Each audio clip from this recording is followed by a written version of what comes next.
Hello and welcome to our UC Berkeley virtual visit. We're so excited to share this hour with you and tell you all the things we love about our campus and all of the amazing information you need to know about it. A little bit about me to start off. My name is Alyssa. I use the she, her pronouns. I am originally from Salinas, California, where I'm coming to you from now. And I just finished my sophomore year here at Cal studying society and the environment and hopefully double majoring with urban studies. A little bit of my involvement on campus. I'm part of the UC Rally Committee, which is our big spirit group on campus. I'm also involved with Greek life and leadership in the residence halls and Phi Alpha Delta, which is a pre-law fraternity. All right, so we will be having a 45-minute presentation for you all, and you'll be able to type any and all questions in the Q&A function you find at the bottom of your screen. And we'll also be asking you a series of polls so that we can get to know you better. This session is also being recorded. However, there are also different versions available on our website and YouTube channel that you can check out if you want to hear from different students' perspectives and just different things about Berkeley. Now, this is from the student perspective, so there is no admissions or financial aid information, but we do have a separate presentation for that if you are looking for more of that information. And finally, we'll end this visit with a Q&A and we'll do our best to answer any and all of your questions later on. So feel free to ask those questions as soon as they pop up into your mind, because not only will we be answering them live, but we also have a bunch of students on the back end ready to type answers for your questions as well. And without further ado, I'd love to hand it off to Danielle and Jazz, our presenters for today. Awesome. Thank you so much, Alyssa. Hi, everyone. My name is Danielle. I use the she, her, hers pronouns. I'm originally from Windsor, California, so Northern California, like Berkeley area. I actually just graduated, so I'm class of 2021, so I am not technically a senior anymore. I majored in sociology with a minor in theater and performance studies, so my involvement on campus is mostly related to theater, performance, dance, student-run groups like Bear Stage Productions, and I'm also a professional actor on my own outside of school, so I can answer pretty much any and all questions you have about the performing arts on campus, and also the sociology department, which is very close to my heart now.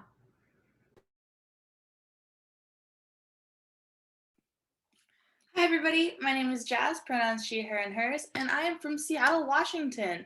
I am also a recently graduated student. Sorry, I'm having some technical issues. And I just majored in economics and political science with minors in German and in sustainability. On campus, I was involved in the UC Rally Committee, like Alyssa. I was also involved in Senior Class Council, which plans events for seniors, and I did research through the economics department, the political science department, and through the Haas School of Business. Awesome. So, welcome to Berkeley. We're so excited to have you joining us today. We wish we could be there with you in person on campus, but in the meantime, we are hopefully going to be sharing with you what makes campus so special and important to us as Berkeley students. So, a couple things I'll point out on this slide. In the center, there is a bear statue named Sturdy the Bear. He is our largest bear statue of the few dozen that we have on campus, and he's actually where our tours would normally begin in person.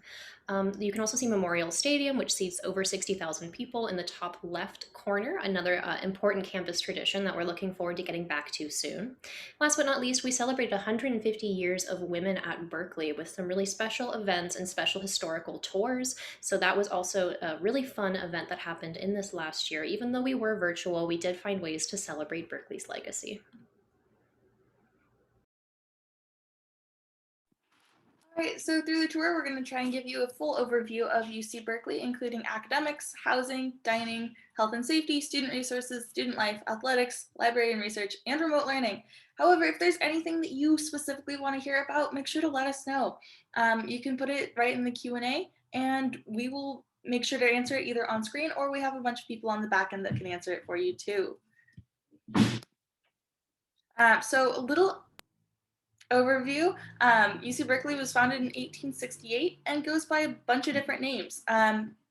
It goes by UC Berkeley, Cal, or University of California because we were the first UC campus. Our mascot is Oski. He walks around at games. He's really lovable. I love to give him a hug.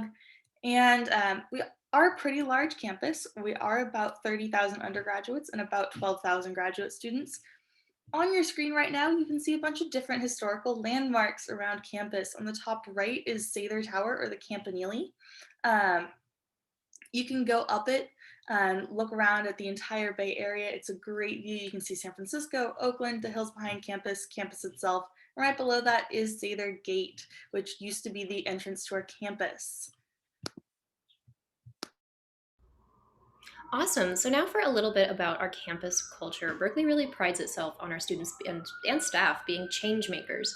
So a lot of really important things have happened on our campus or by the work of our Berkeley students. You can see in the pictures that ASUC campaigning is really important to students. Political campaigning in general outside of school is very important to a lot of us. You can see the free speech movement on the right side of this slide, which occurred in 1964-65. During this event, basically what happened was a former student, an alumni of the university, was arrested for handing out anti-war flyers. And at that time, students were not allowed to hand out any kind of political material or engage in political activism or organize political groups. However, students actually swarmed onto our Sproul Plaza and surrounded the police car, which actually led to him being freed after about 36 hours. So it was a really, really important event for the campus because it marked a sort of turning point for students to be able to get involved in political activity and engagement and actually be able to speak freely about what they believed in. You can also see Pride 2019 on this slide. And I recently learned that the Berkeley Pride slogan is Fiat Love, which I think is so wonderful because our normal motto is Fiat Lux, meaning let there be light. So you can see that free speech and leadership are really crucial here, as well as entrepreneurship and research and innovation. Not only do we infuse these accessibility and equity, rules and ways to live by, not only in the way that we interact with each other, but also in all of our research, making sure that everything that we do is inclusive and is taking into consideration the communities around us and the community that we're impacting. With that in mind, compassion, passion, and social justice are three extremely crucial values for Berkeley students to infuse into all of their work. Even a STEM student, for example, will also study all kinds of American cultures and all kinds of very important additional factors besides just technical courses. It's something that is really intrinsic to the Berkeley experience that I think is really beautiful. Public service is also really important to us, not just public service in the sense of politics and government, which is something a lot of students are drawn to, but also community service. I mentioned that making the communities around us feel comfortable and giving back to them is really important. A lot of Berkeley students participate in volunteering because we are, a lot of us, transplants into the East Bay communities that we're living in, and we want to make sure that we are giving back to them just as much as we are taking as, students and making Berkeley a college town. So yeah, volunteer work in the local community is extremely important.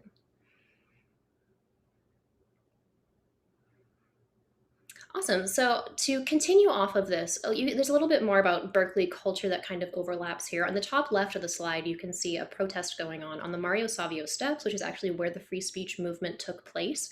This is obviously a much more recent protest, but you can see in the exact same location, we also have a spirit rally going on in the bottom left picture on this slide. That's one of our Friday noon rallies, which happens before football games. Our Cal band, our dance team, our cheerleaders all come out and perform, and it's so much fun. I always forget that it's happening, so I walk outside of class at noon on Fridays and I'm like, what is that noise? What is going on? What did I miss? But it's actually just the Friday noon rally before football games, and you get to go and celebrate and hang out and really just cheer on before we go for the weekend, and we, cheer on our teams in person. So that's a really, really fun event, and it's kind of a way that Berkeley, just the nature of Berkeley as a campus, blends both activism and accessibility with spirit and pride in the legacy of Berkeley and what our students achieve. You can also see some examples of research in the middle of the slide, something that is really crucial to campus culture, and we'll talk more about that later. And then on the right side of the slide, you can see OSCE, our mascot, and the rally committee, who are an incredible group of students who encourage school spirit, help host events, wave the flags at football games, all kinds of really fun stuff. Yeah, I just want to go off what Danielle said. I also love those Friday noon rallies. I was part of RallyCom, so I was at every single one, waving the flags, cheering everybody on. It was a great time. But to move on a little bit to our global impact, we understand that right now there's a lot going on in the world, not just with COVID-19, but with a lot of different there's a lot of change going on right now. And UC Berkeley is doing its best to um, help this. So for education, we are focusing on access and scalability. There are student tech programs and remote youth programs. So if you have any sort of technology issue that you think could be helped with more technology, you can borrow that from the school so that you have the same access to online education as every other student. We also are doing a lot with COVID research. There's trial testing. I was a part of that trial testing, um, as well as research into the biological, cultural, and economic impact. One other thing that I think is really cool is that all students get a free test um, as often as they want through the school. It is recommended that you go about once every week until you are vaccinated. And I did that for completely free until I got my vaccine about a month ago.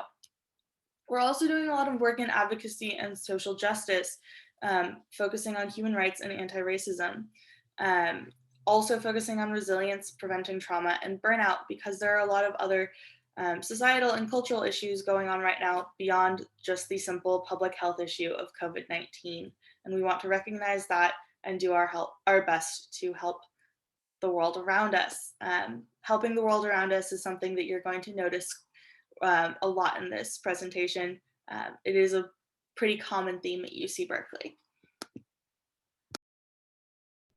Awesome. So now we'll get more into the specific academic structure of UC Berkeley. So you'll actually see a poll popping up, and that's asking you what you're interested in studying. Of course, you don't have to commit to anything. You don't even have to commit to anything when you're admitted as a Berkeley student. You get to decide that later. But for now, it kind of helps us know what to talk more about during the tour. So go ahead and answer that. And also, if you have any questions at all, I highly encourage you to put those in the Q&A right now instead of waiting for the end of the tour when we are already answering the live Q&A, because we're more than happy to answer those as we go. So we have 5 undergraduate colleges: the College of Letters and Science, which is the largest one on campus, the Rausser College of Natural Resources, the College of Environmental Design, the College of Chemistry, and the College of Engineering. You can apply directly to these colleges as a Berkeley applicant, but when you are already admitted, it's a little bit complicated to transfer between them if you want to study something in a different department. For example, it's easier to transfer from engineering to letters and science than the other way around, simply because each college has different acceptance rates, has a different student body population, and we'll go into that more specifically with each slide.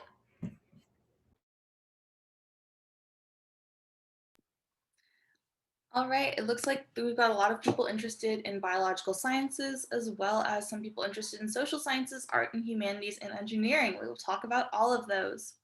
So first up, we're going to talk about the College of Letters and Science. This is our largest college on campus, and it has about 70% of our undergraduate population. It has 5 divisions, including arts and humanities, biological sciences, mathematical and physical sciences, social sciences, and just general undergraduate studies. If this seems like I just threw a lot of different fields at you, I did. It is our most general college. The things I studied, economics and political science, were both under the College of Letters and Science. It has over 80 majors. It also has 17 of our 25 Nobel Prizes that are from UC Berkeley. I really love the College of Letters and Sciences. It has a lot of different options. I was able to study a variety of different things, and it is like the biggest college, but we are going to move on to our other colleges as well. Awesome. Yeah, thank you so much. I love that college since it is my home college. But another really special one is the Rausser College of Natural Resources. They have their really beautiful like quadrant of the campus with like green lawns and beautiful trees. I love hanging out in Rausser. But they have an environmental focus, which you probably could have guessed from my description of them. You can study biological sciences, you can study nutrition and toxicology, ecosystem management, interdisciplinary studies, social sciences, economics, and policy as it relates specifically to environmental factors. There is a heavy weight on sustainability and social justice in this college, especially during the current climate moment for all, everyone. And in these pictures on the right, you can see Strawberry Creek actually runs through the center of our campus. So most parts of campus, you'll be able to very quickly get there. It's a really beautiful little creek. You can study next to it, which is what I used to do. But we also have the chance to conduct a lot of science there. The reason that Strawberry Creek and other similar parts of campus have been preserved, for example, the eucalyptus grove and the redwood grove, is that one of our early professors described campus as a living laboratory so that our students would be able to look around them in the classroom and look at what they were studying. And then when they walked outside the doors of the lecture hall, they would be able to project that onto the world around them and actively see the difference that they're making. So the living laboratory of campus has been preserved probably best in this college. And I think that's a really wonderful goal, and it speaks to their motto: see the bigger picture, make a better world. Yeah, I absolutely love the Rouser College of Natural Resources. One of my minors, sustainability, was in this college, and it was a lot of getting outside, even online. The classes encouraged me to get outside and see what was around me, no matter where I was taking the class from in the world, because of that environmental focus. Next up, we've got the College of Environmental Design, which is our smallest college. It only has 4 majors: architecture, landscape architecture, urban studies, and sustainable environmental design. So it is an architecture-focused college.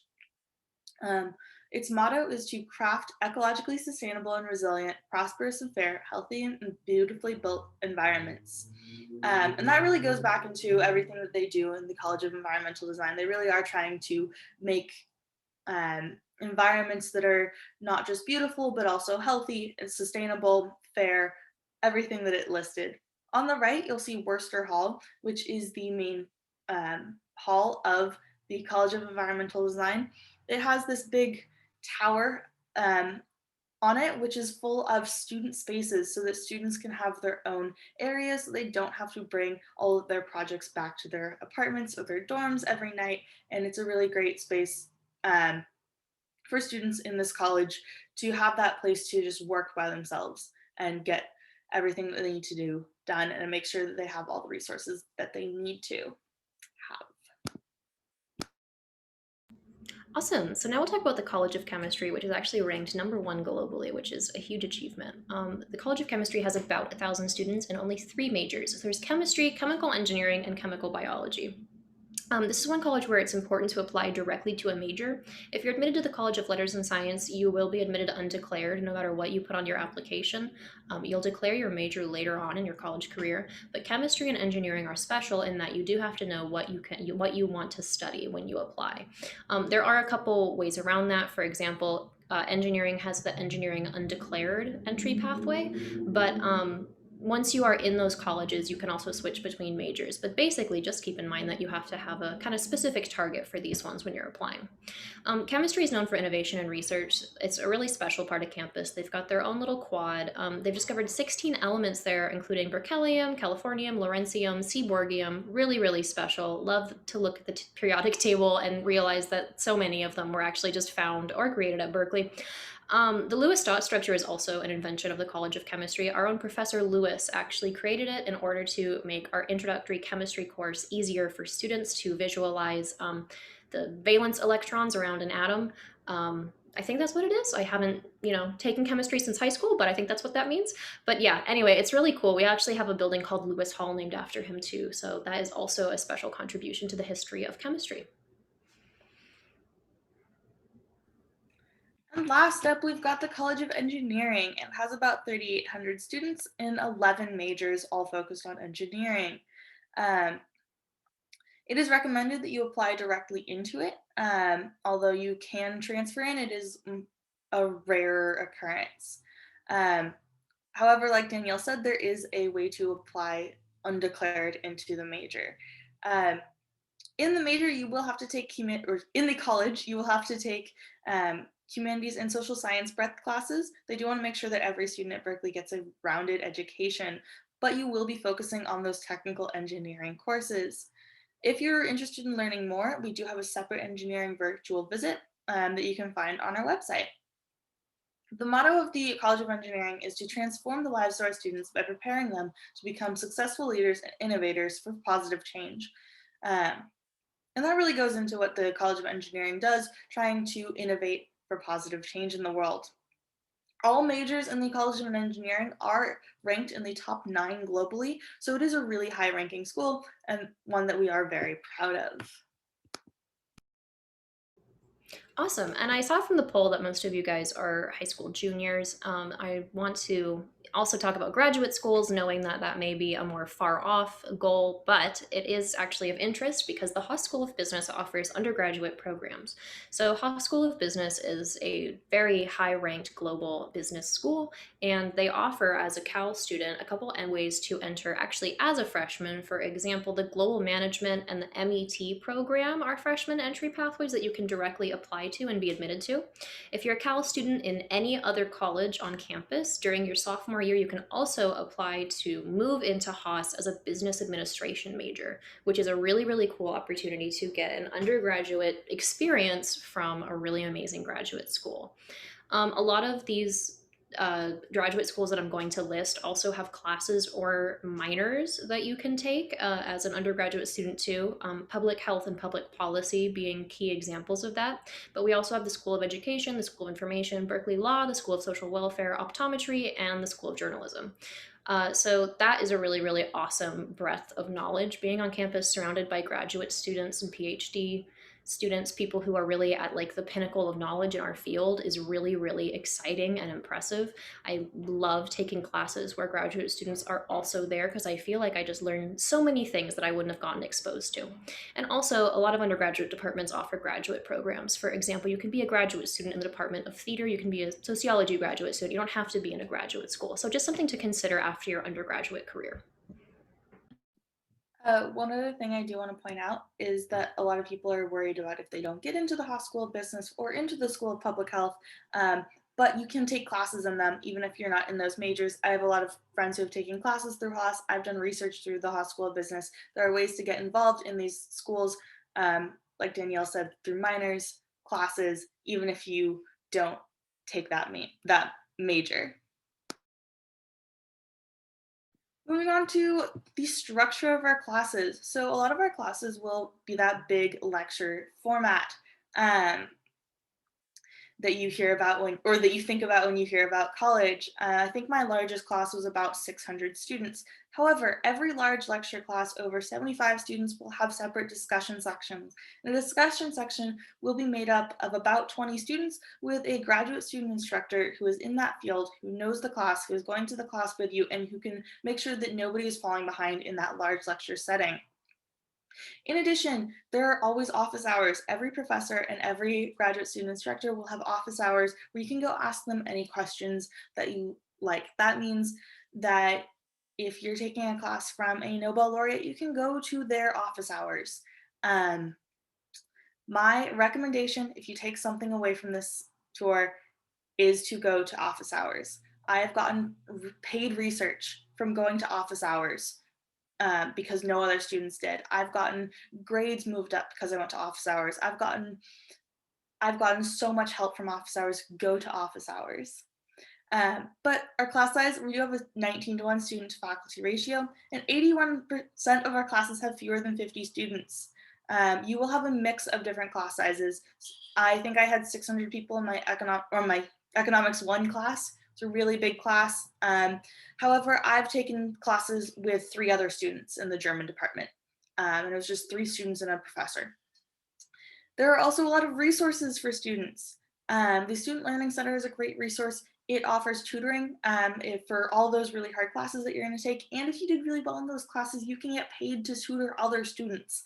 So that's a great resource. In addition, there's individual advising from your advisors through all of your colleges, all of your majors. They're going to have advisors for you. And then there's also going to be peer advisors through the College of Letters and Sciences in case you want to talk to somebody on your own. I believe a lot of majors also have peer advisors. There are so many different advising options, and I really recommend taking advantage of them. As a double major, they really helped me make sure that I was getting all of those requirements in over the last 4 years. Awesome. And then you're probably wondering how this has changed recently. This might not affect you by the time that you enter Berkeley, but Berkeley has actually moved our fall and spring semesters. This past year to be fully remote. We have/had hybridization goals in line with the CDC guidelines, but we do await official statements as far as summer and fall. So, check up with berkeley.edu for any questions that you have about that. Our academic experience, in my opinion, I actually had a really, really good time. I felt like I had more freedom. I actually moved to New York because I don't have to take classes in person. So that's, a big +1 for me. But we were given Zoom Pro accounts. We also had the options of synchronous and asynchronous learning, which is really cool. It basically means that either you can attend a class that takes place at a certain time and you have to log on and, watch live, or asynchronous. If you're in a different time zone, you don't want to get up at 1 in the morning to watch a lecture, you can watch pre-recorded ones, same amount of credit, you still get points for being there and watching it and participating in the class. It just is a little bit more accessible and a little bit more convenient for a lot of students. So that was also a really cool benefit.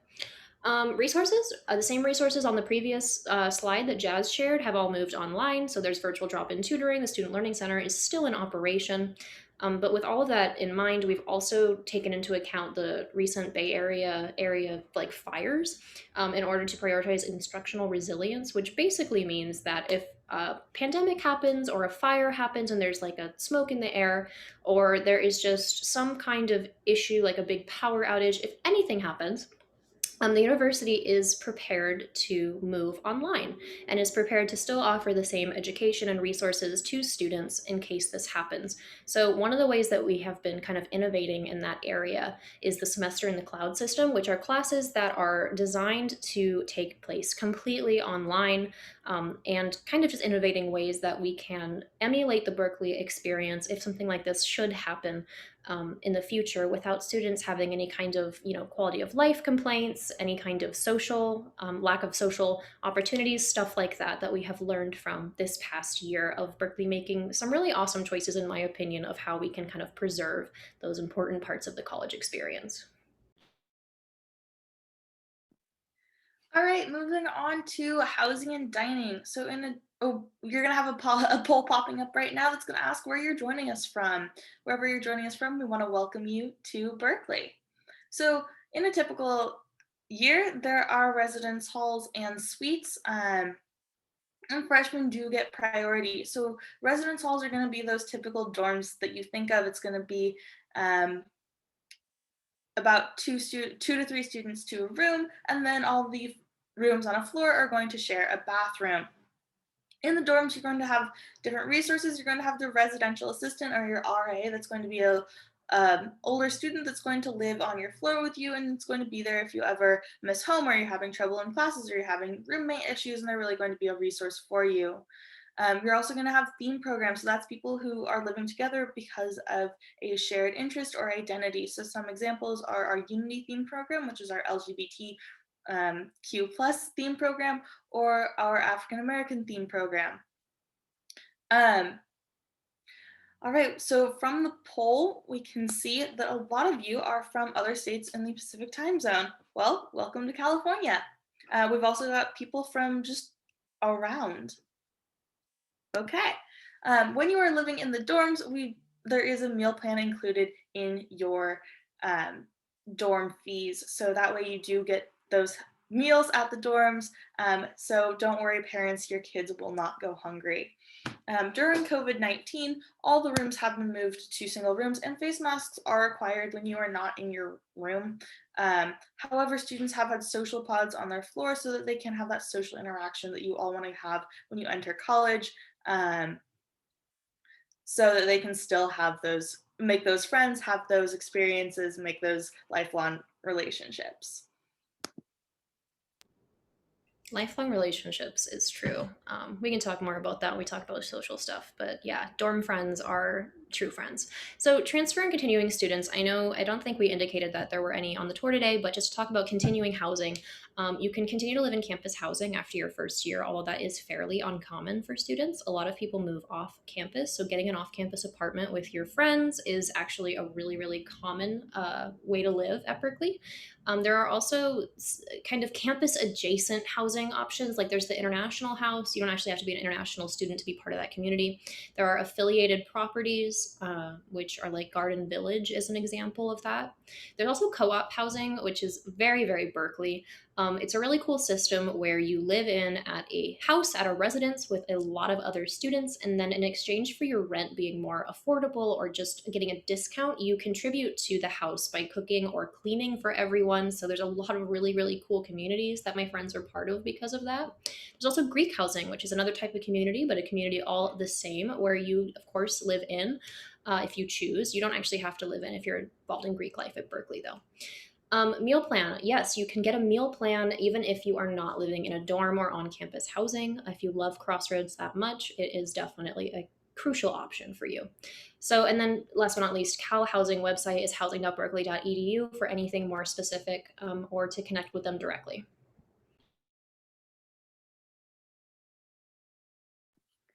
All right, moving on to health and safety. So on campus, you will have all of the health resources that you will need while you are here. So that includes urgent care, primary care, physical therapy. You'll have COVID testing, tracing, psychological counseling, and all of this will be through the Tang Center, which is the health center on campus. You can see a picture of it in the bottom right-hand corner of your screen. It is located about a half block off of campus, so it is really easy to get to for all students. Students are automatically enrolled in the student health insurance plan, but you can waive it if you would like to. You do have to just prove some other form of health insurance to make sure that you are able to get that care that you need while you are here. In addition, we have a lot of different options for stress relief. A couple of my favorites are Pause for Mental Health, where they bring dogs onto campus and you can pet them on your way to class. Another favorite of mine is Llama-palooza, where they bring llamas onto campus. One crucial part of the freshman experience is just walking into class and then texting all of your friends and saying, hey, why are there llamas? But you get to go pet the llamas. You can see pictures of that in the upper right hand corner of your screen. It's a great experience. It does calm me down. It's right before finals every year. We also have counseling available for free for all students. So if you are having a hard time in those classes, having any trouble with your friendships, missing home, you can go talk to somebody about it for free, and it is a really great resource. The Optometry Eye Center is also on campus. That's free, and you get free eye care given by students of our School of Optometry, so they get that practice and you get that quality care. It's a win-win for everybody. Awesome. I love Llama-palooza. I had a class with all my friends my sophomore year, and we walked out of class it was right next to Memorial Glade. And in front of us, it had not been there an hour and a half ago when we started class.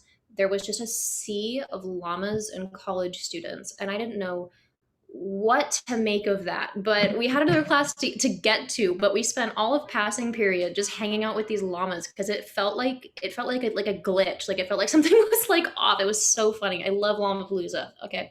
Anyway, back on topic. Campus safety services. So we have a lot of different features on campus to make sure everyone feels safe. Since we do live in a city, we want to make sure that everyone does feel secure. So we have the UC Police Department, UC PD. We also have these awesome blue light poles. So these are all around campus, and there's actually so many of them that you should be able to see one no matter where you are on campus, which is really awesome. Blue light poles basically have buttons to call for help if you find yourself in an emergency situation for any reason, and they also have phone numbers on them if you want to reach UCPD, night safety services, all kinds of stuff. There's also Warn Me, which really comes in handy if there is like a power outage or any kind of like minor but impactful event going on in the city of Berkeley, even like a road closure. They might text you and let you know so that you can find a different route to campus. Warn Me is a really awesome basically text service with like campus news updates. Residence halls also have 3-point security. In some cases, there's 4-point after dark. So basically, you need your Cal 1 card, your student ID card, to get in the door of the residence hall. After dark, you have to show it to the attendant at the front desk. And then you also need that card to get in the elevator or the stairwell. And then once you get to your room, you need your personal room key. So don't leave those behind when you leave your dorm.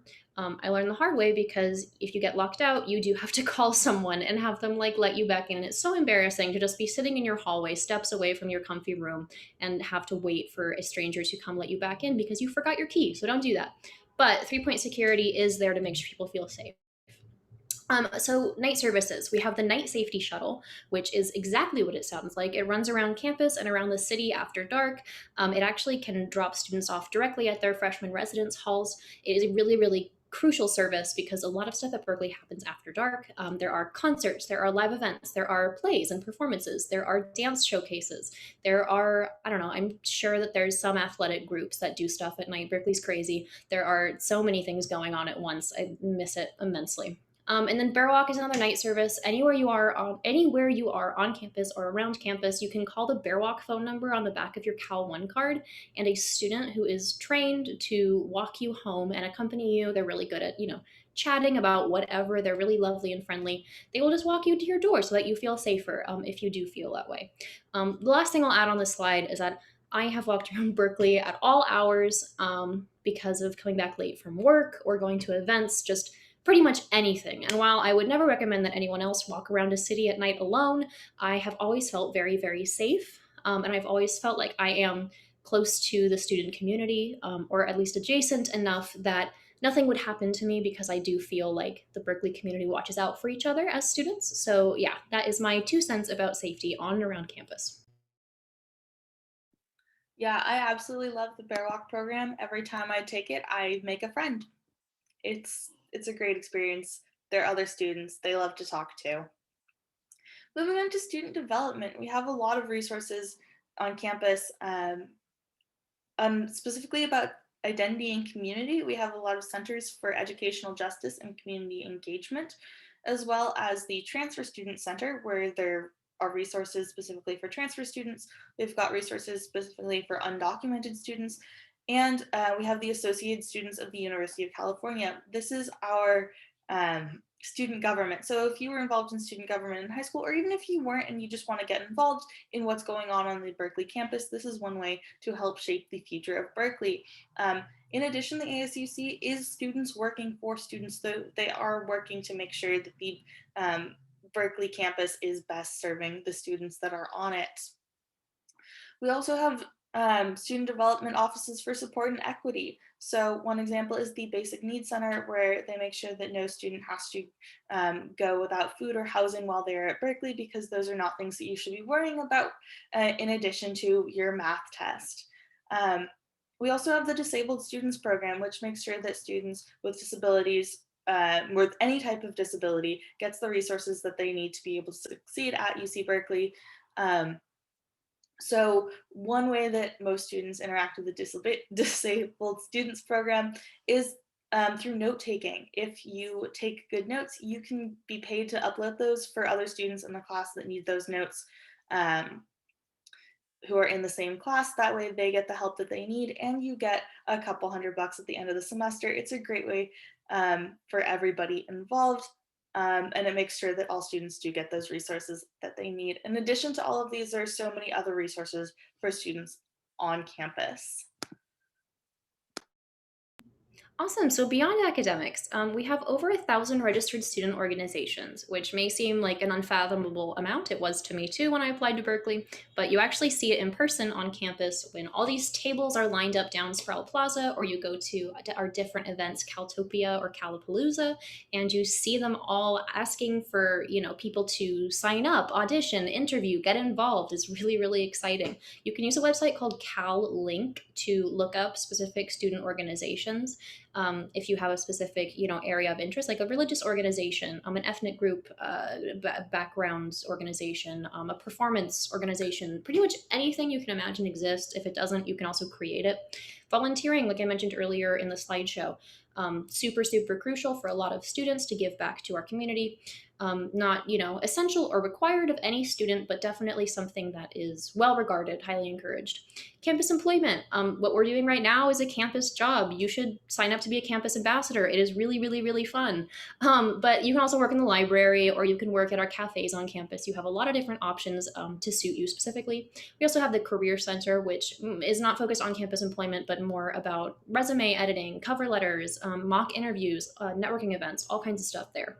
Internships. So we are very close to Silicon Valley, and we are about a 26-minute train ride from San Francisco. So there are a lot of opportunities to do professional internships and get work. So that is really convenient. The Bay Area is a really wonderful place to explore. And then, of course, study abroad. If the amazing diversity of the Bay Area is not enough, you can take advantage of the opportunity to study abroad in pretty much anywhere. There are so many options for people in all kinds of different majors. It is not restricted to, specific fields of study or colleges. There are, different details there that I, don't know specifically, but study abroad is really, really exciting, and a lot of students do it.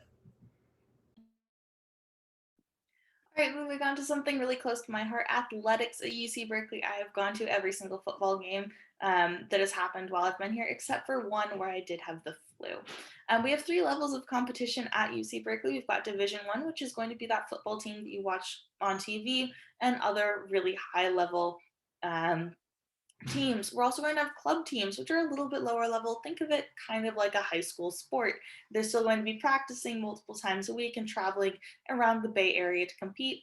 And then we have intramural or recreational sports. I did flag football through the IM sports program, or the intramural sports program. We competed against other teams at UC Berkeley. I had never played football in my life, and it was a really, really fun experience.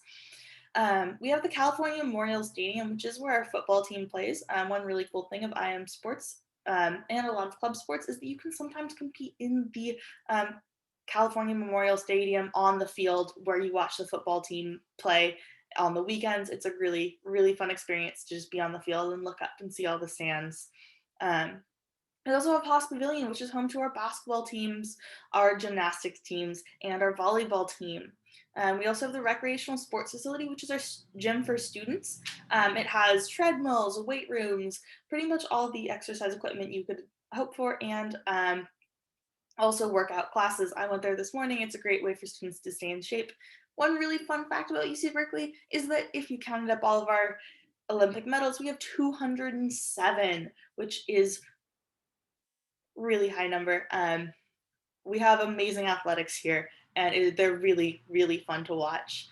That's one of my biggest hobbies while I've been here. Awesome. And so now for some remote resources. Obviously, in the last year, we've had less of a chance to connect with our fellow students. So we have done a few different things to accommodate that. We have some really cool Berkeley social media networks. On Facebook is a really, really huge amount of Berkeley student group pages.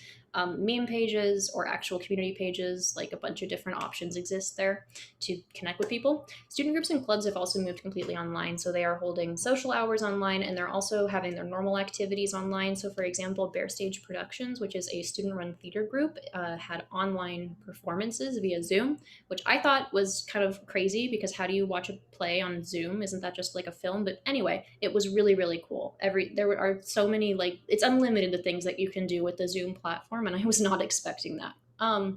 Department webinars. So all kinds of opportunities actually have opened up because of this last year. So professional and personal development always happens in person with different departments, but we also have had the opportunity to have unexpected guests because we're all online. So my classes have had some really, really amazing political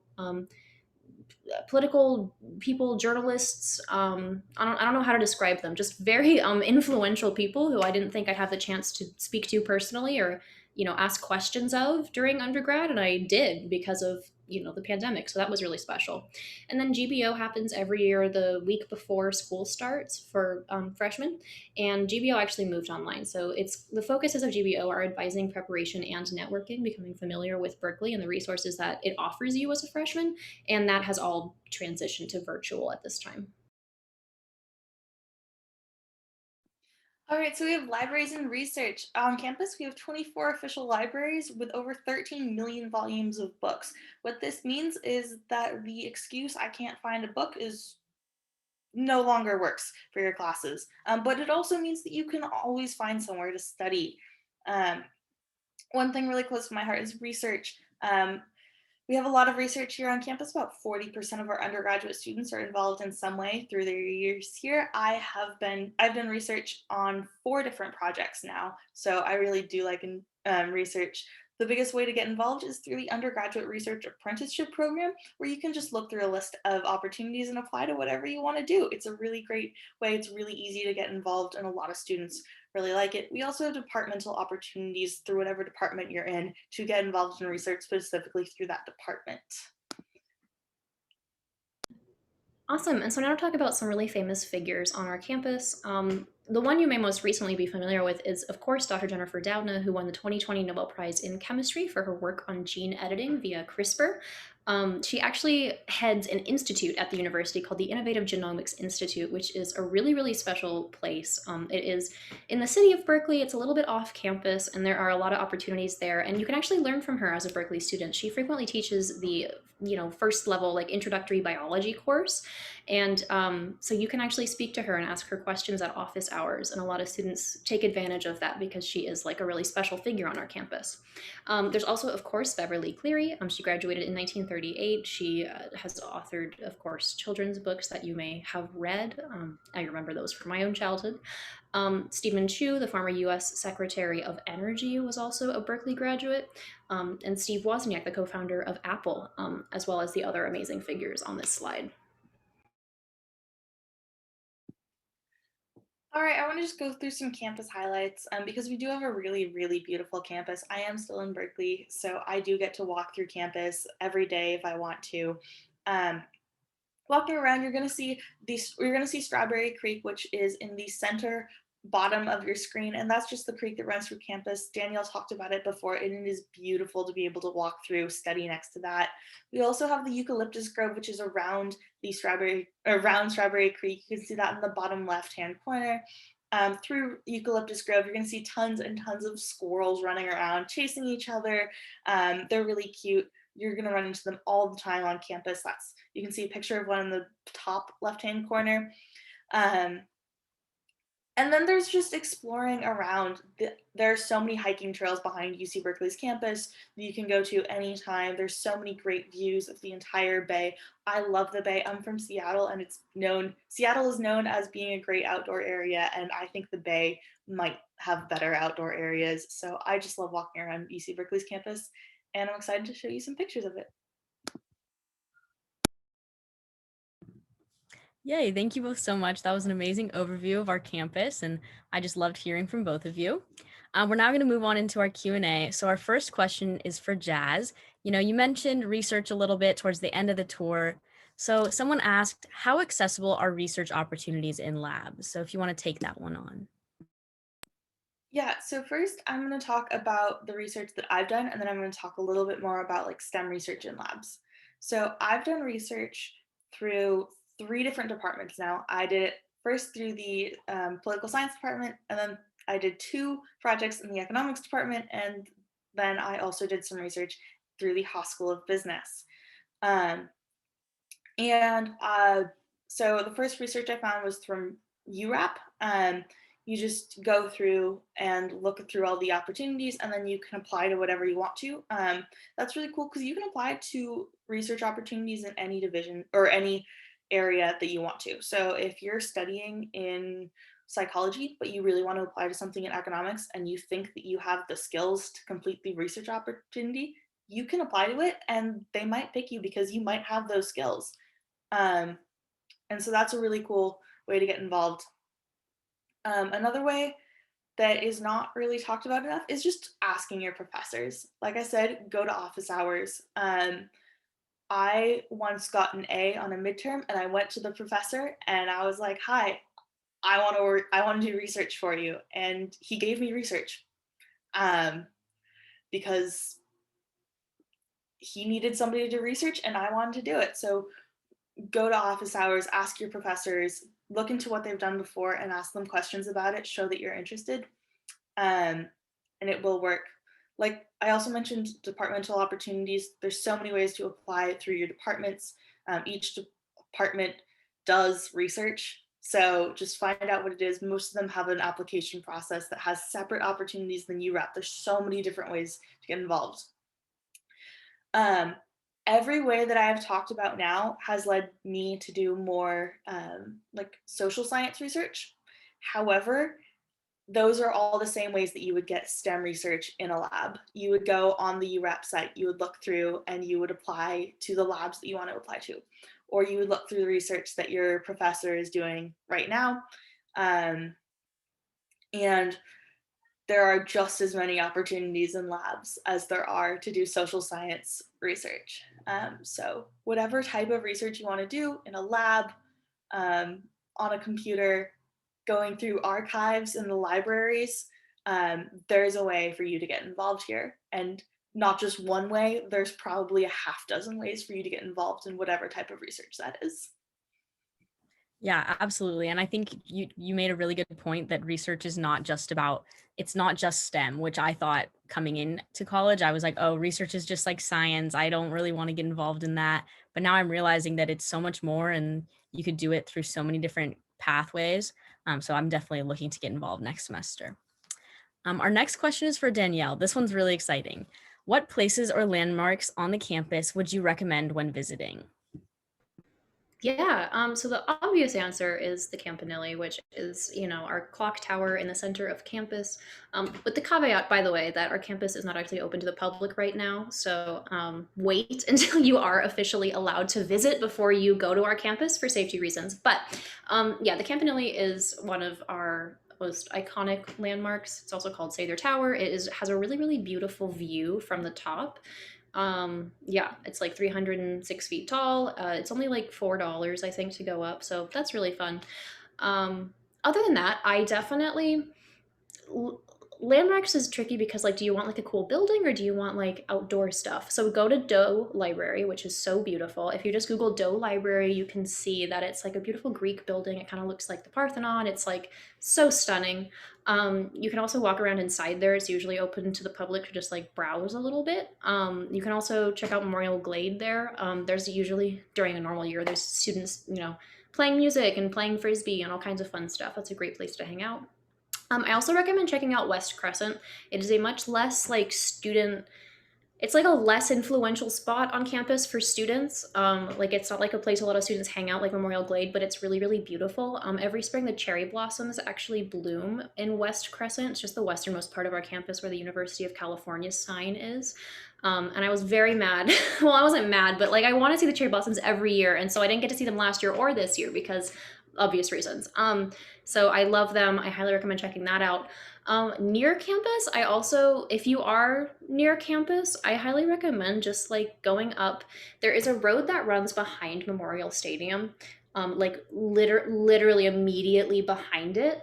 So you're basically, it's like you're at the highest level of like the student section if you drive along that road and you can see all the way into the stadium and it's so cool. That area is really, really beautiful because like you have like the fire trails starting and you have like the Big C and you have Tightwad Hill up there, which are all, traditional like Berkeley places for students to go.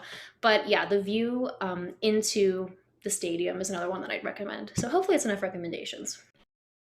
Yeah, those were really great recommendations. A lot of or a few of them I wouldn't necessarily have thought to say, but once you were saying them, I was like, oh yes, absolutely. Like Doe Library is definitely my favorite spot on campus. Now I noticed that we had a lot of out-of-state students on the tour today, and Jazz, being an out-of-state student, I thought you'd love to answer this question, but just what is adjusting to life at UC Berkeley like for an out-of-state student? Yeah, so this was something that my parents and I were a little bit worried about. But I would say that the out of state experience at UC Berkeley is just the student experience.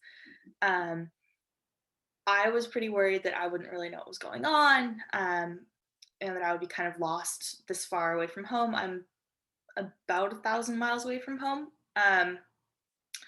But everybody going into college is a little bit lost, and a little bit far away from home. Nobody has all the friends that they want. Everybody's trying to make new friends. Everybody's trying to figure out how to live on their own. Everybody's trying to figure out where their classes are. So I fit right in. And out of state students are just trying to figure out all the same things that in state students are. It does take a little bit more for me to go home. I do go home a little bit less than some of my friends who can just pop over 30 minutes to their parents' houses. Um, but I do tend to go home for longer periods of time because of that. So that I think that that's the biggest impact that being an out of state student has had on my experience here. Awesome. Thank you so much. And we just had another question come in that I'd want Danielle to answer pretty quickly. But what is the academic social life balance like at UC Berkeley? Yeah, that's such a good question because a lot of people think that Berkeley is very, very overwhelming and that you're doing, 6 hours of homework every night, which I guess some nights during the semester you'll find yourself with a couple hours of work, but that's definitely not the case for everybody. You get to pick your school schedule. Best thing about college, hands down. You get to create your schedule. You decide what classes to take. You decide what time to take them at. I've had semesters where I gave myself extra days off and had like a 3-day weekend every week, and I was still taking above average units. Like it's really awesome. It's really convenient. So first of all, for academic and social life balance, take advantage of that and make the schedule that you know that you're comfortable with and gives you extra like unexpected opportunities to like do fun stuff because sometimes you just don't want to do school all day. You want to go take a trip to San Francisco out of nowhere. You live in a beautiful place. So do that. And then also, the academic and social life balance at Berkeley, I think, is really great because all of our stuff happens on campus or right next to campus. Even if you're seeing like live theater, which is my go to example because I see live theater, but like anything like that is going to be right near campus. So you can schedule stuff back to back after class. You know what I mean? You since your friends are going to be Cal students, like even if you need to do homework, you can go study together in the library, and it's a really fun time. Highly recommend Moffitt undergraduate, by the way, for libraries. So yeah, it is. You have to have a planner. You know what I mean? Like you have to make your schedule, and then you have to have like an agenda for your days or your week or whatever you're comfortable with. But you really have a lot of flexibility, a lot of unexpected flexibility as a Cal student, especially because I had more homework in high school than I do at Berkeley, and that's like not an exaggeration. Like stuff here is more intuitive, it is more creative. You are able to put yourself into assignments like you weren't able to before, and that actually makes it a lot easier to succeed and a lot easier to not feel overwhelmed by academics and instead be able to prioritize being social with people who are going to be your friends for the rest of your life. Amazing answer. Thank you so much, Danielle. Now we have one more question going to be proposed to the both of you. But what is your Berkeley story? So, what brought you here and what just means so much to you about Berkeley? So, we'll start with Jazz. All right. So my Berkeley story starts the summer after my sophomore year of high school. I came down to campus. I was doing a tour of a bunch of California colleges on a road trip with my mom. Um, I think I toured 8 schools in 7 days. I stepped onto Berkeley's campus and I immediately said it felt like home. Immediately. Like we talked about before, there were just tables and tables and tables of clubs lined up trying to sell me food to raise money, trying to get me to join their club, trying to get me to go to events, trying to get me to go to interviews. And I found that it was a community of passionate students looking to change the world. And I was in love. Fast forward a couple years, I applied, I got accepted. I was deciding between a couple schools, and I came back down with my dad, and I said it still felt like home. I found that same community of passionate students looking to change the world. Um, at one point during the tour, he got tired. He went to go sit down, and when we met back up, he gave me a bag from the student store and told me to open it. Inside was a Berkeley shirt, and I was like, "Dad, I didn't say I was going here." And he said, "Jazz, I've seen you this whole day. You belong at Cal." Um, so I committed, but I was kind of worried.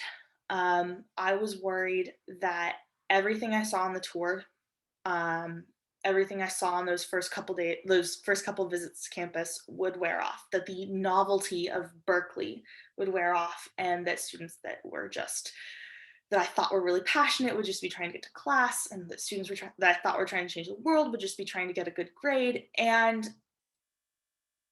I had my time here. I had 4 years, and that didn't happen. The novelty never wore off. I wake up every single day so glad that I am a Golden Bear, so amazingly proud of going here. So thankful for all the opportunities that I got that led me to be able to go here and for all the opportunities that I got while I am here, because I am surrounded by a community of passionate students that are trying to change the world and that are supporting each other in everything that they do, because they know that maybe the person next to them isn't doing something that they know anything about, but they know that that person is trying to change the world for the better. And that's why I'll always be a golden bear. That's so sweet. I don't actually think I might have never heard your Berkeley story before, and that is super, super moving. So I'm very glad that I did. Mine is a little bit less meaningful and more coincidental. I applied to Berkeley because I knew the name, and I didn't, I wasn't super sure what I wanted to do for college, so it was a little bit like, why not? Why not apply to Berkeley, right? So I did, and I also applied to over like 10 other schools. So I applied to too many colleges. That was something I don't think was beneficial to me in the process. And I was in the city of Berkeley because I lived sort of nearby to see a play at the amazing Berkeley Repertory Theater. And I walked out of the theater and I had my acceptance on my phone as I was in the city for the first time in my life, seeing theater, which I love. And I don't know, it felt very I don't super believe in like stuff like that being meaning anything, but it definitely seemed like a sign I should look at, the campus more, and I should put more thought into it as one of my options. And so I did. And I came down to Berkeley several times, including Cal Day. And it was lovely every time. But the thing that really convinced me on Berkeley versus my other choices was that Berkeley felt warm. Not like in weather terms, although it is very warm and I love the climate. The city is full of really, really special people who want you to be there with them. People who like sell crafts and jewelry on the street and paintings, and students who are in like the restaurants watching the game, or like at, walking through town in full Cal gear.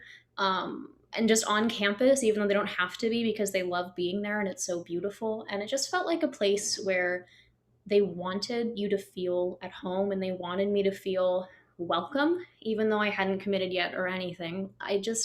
There was like a coldness and like a distantness to a lot of other schools for me compared to Berkeley, because I felt like there was some kind of not like a mask, but like a projected image of what the school was, whereas Berkeley just felt honest. Like I could talk to students on the street and they would be like, "Hey, like, oh, you got in, like, congrats, like, here's my Berkeley experience, like, I love it here, I'm just going to, Top Dog or whatever, like, local joint, like whatever local restaurant."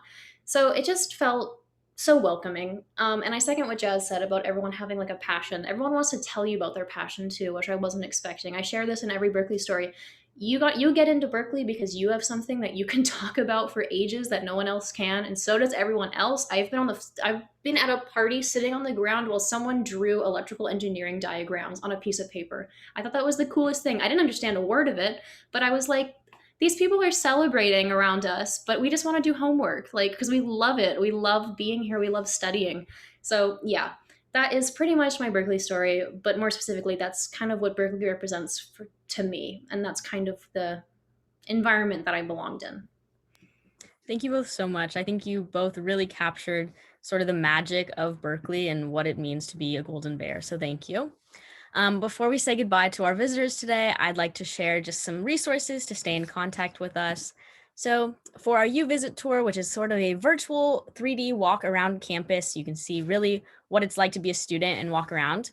Check out uvisit.com/Berkeley.